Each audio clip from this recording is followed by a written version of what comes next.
Hi everybody, in this video we are going to do sitting floor.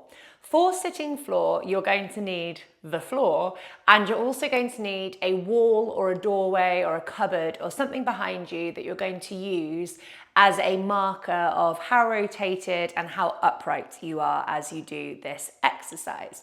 What we are going to do is bring our bottoms back against the wall like this. And as ever, there are quite a few cues to think about as we do this exercise. Before we go too much further, I will caveat that sitting floor is quite a difficult exercise.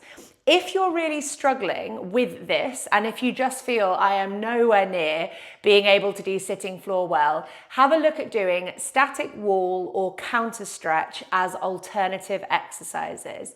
The position of your joints and your body are going to be very, very similar, but your kind of gravitational load is different. So this is probably the hardest version of those three. We are sitting against the wall like this, and what we're going to think about to start with is our feet and what they are doing. So we are going to try and line up the middle of our second and third toes in alignment with our hip joints. So what that means is our feet are not tipped out to the side like that, nor are they kind of flopped in like so. I've got my toes, my ankles, my knees and my hips in alignment, which is narrower than most people think. And the foot position here is really, really important. So not only do I want you to think about whether or not your toes are wider than your ankles, I also want you to look at your feet and ask yourself the question, are my big toes closer to me than my fifth toes? So lots of people, when they struggle with dorsiflexion of the foot, which is what we're asking of our feet in a sitting floor position, what lots of people will do is they'll rotate their kind of ankle and midfoot, and they're putting their feet here into a supinated position. So if you're sat here looking at your feet and you notice that your big toes are closer to you than your fifth toes, I need you to use your brain to kind of figure out what it is that you need to wake up and change in order to pull the outside edges of your feet back towards you, so that if your soles of your feet were touching a wall, it would be balanced through the whole sole of the foot. There wouldn't be one toe that's closer to that imaginary wall than the other. We pull the sides of the feet back. When you do that, you may notice that your knees twist inward slightly. That's absolutely fine. That's just showing you that your feet are trying to kind of compensate for a lack of hip function. So your feet are trying to do weird things in order to line your knees up. I actually don't care so much about your knees here. I care more about your feet and what they are doing.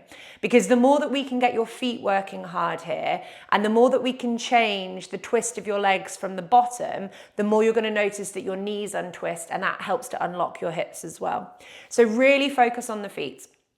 The second and the third toes are in alignment with your hip joints. The tops of the feet are pulling back.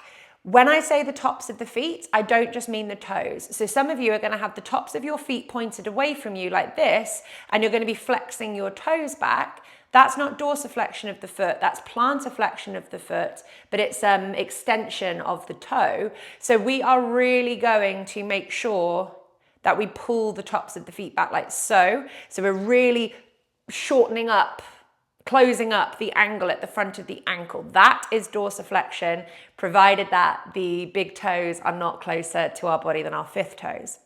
The next thing that you might notice that you try and do is when you sort out your feet, you might notice that you really push your knees down into the floor, and you might slightly lift your heels up off the floor. This is you hyperextending your knees, and this is another cheat of the body in order to bypass the function of the ankle and the function of the hip that we want here. So you are definitely making sure that your heels are on the ground. You never really want to teach your body hyperextension of the knee. It's not very helpful. So keeping the ankles on the ground, you are trying to straighten your knees, but if you need to have a little bit of a bend in your knees in order to feel your shins firing up, then that's absolutely fine. So what we're looking for here is that the shins are really going to start working. The fronts of your legs here are responsible for pulling the tops of the feet back towards you. And As soon as you get your feet in the right position, your knees might try and cheat so that you don't feel it in your shins. If you need to have a little bit of a bend in your knees, that's absolutely fine.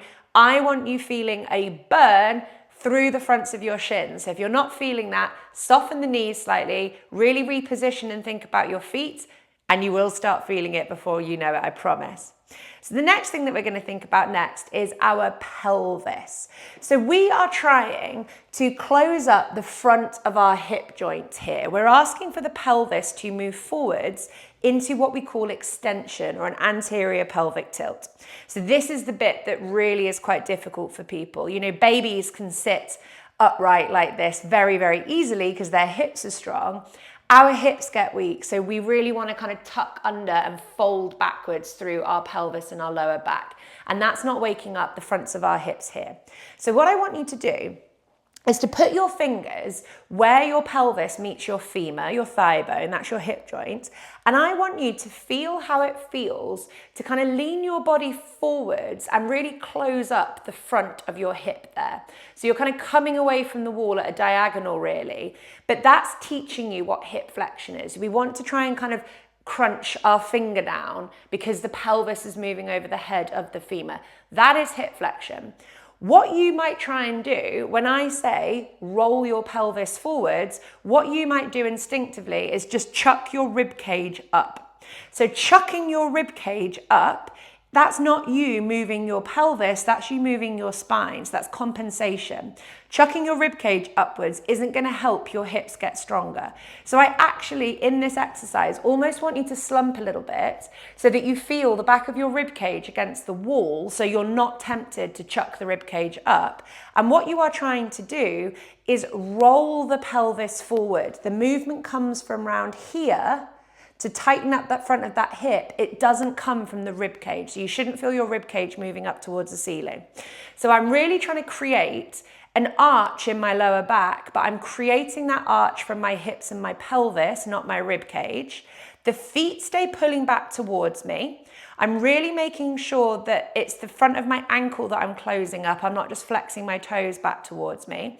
I'm making sure that the outside edges of my feet pull back so I'm not scooping my big toes towards me. I'm not hyperextending my knees, which I have a tendency to do. So I'm going to soften my knees a little bit so I'm not pushing them backwards. Final thing is I'm going to squeeze my quads, which are my thigh muscles. And when I squeeze my quads, as a hyperextensive knee person, I also have a tendency to want to like push my knees back again. I'm going to keep my knees soft. I can still squeeze my quads, but I'm not pushing my knees down towards the floor. I'm more sort of drawing my kneecaps up towards my hips, which is helping with this hip flexion. So your quads are hip flexors, as well as having kind of deeper hip flexors in this area here. And this is sitting floor. Your palms face up. It's a combination of your feet and your ankles working really hard in order to stimulate these shin muscles. You're going to hopefully feel your quads. And over time, as you become more functional in your hips and in your pelvis, you're going to notice that you can really close up the front of that Pac-Man hip joint. So I like using Pac-Man. Imagine this is your pelvis closing up around your hip. You're going to really be able to kind of feel how you're working there. And as that starts to work more, your spine can lengthen and it becomes much easier to sit upright. We're using the wall here just to kind of make sure that we're not leaning backwards. And this may be where you notice that you have to do static wall or counter stretch, because if your bottom is really far away from the wall, then you're not really getting the right pelvic position to really benefit from this. So do static wall instead. It's the same exercise, but the load is different on your body. And typically you would stay here for between about 3 to 5 minutes. It's a great exercise for pelvic balance. It's a great exercise for pelvic kind of engagement, hip strength, for straightening out bent knees, for things like tibial torsion, great one for foot dysfunction. And it can actually be a really good one for people with like rounded shoulders and twisted rib cages, because often our upper body position is dictated by what's not happening further downstream. So because this is such a strong kind of whole body or whole lower body function exercise, it can really lengthen the upper back and derotate the rib cage, because for so many people, their rounded upper back and their wonky rib cage and wonky shoulders and forward head, all of that stuff is to do with like a lack of hip strength, pelvic imbalance, a lack of foot strength, and that's really what we're working on here. I'll stop my timer very soon, but just to remind you, keep those quads tight, keep trying to close up the front of the hip as you do it, but not thrusting the rib cage up, and keep watching on those feet that they don't go out or scoop towards you or point away with the toes coming back. That is sitting floor, and I hope you enjoyed.